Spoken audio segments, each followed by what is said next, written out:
2026 বিশ্বকাপে যাতায়াত খরচ আকাশ ছোঁয়া, ক্ষুব্ধ ফুটবল ভক্তরা।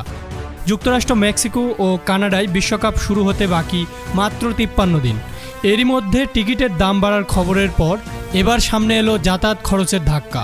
নিউ ইয়র্ক থেকে নিউ জার্সির মেটলাইফ স্টেডিয়াম পর্যন্ত মাত্র 36 মাইল পথ ট্রেন যাতায়াতে দর্শকদের গুনতে হবে $150, অথচ স্বাভাবিক সময়ে এই ভাড়া মাত্র $12.90, অর্থাৎ খরচ বেড়েছে প্রায় 12 গুণ।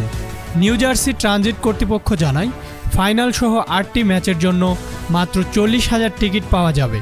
শুধু ট্রেন নয়, গাড়িতে যাতায়াত করাও ব্যয়বহুল। এমনকি প্রতিবন্ধী দর্শকদের জন্য পার্কিং ফি নির্ধারণ করা হয়েছে $225। স্থানীয় গভর্নর মিকি শেরিল এই বর্ধিত ভাড়ার পক্ষে যুক্তি দিয়ে বলেছেন, ফিফা পরিবহন খাতে কোনো অনুদান দেয়নি, যার ফলে এই ঘাটতি মেটাতে দর্শকদের পকেট কাটতে হচ্ছে। তবে ফিফা এই দাবিকে নজিরবিহীন বলে প্রত্যাখ্যান করেছে এবং নিজেদের অলাভজনক সংস্থা হিসেবে দাবি করেছে। বিশ্বজুড়ে ফুটবল সমর্থক গোষ্ঠীগুলো এই পরিস্থিতিকে পাগলামি এবং ভক্তদের ঠকানোর আয়োজন বলে তীব্র সমালোচনা করেছে।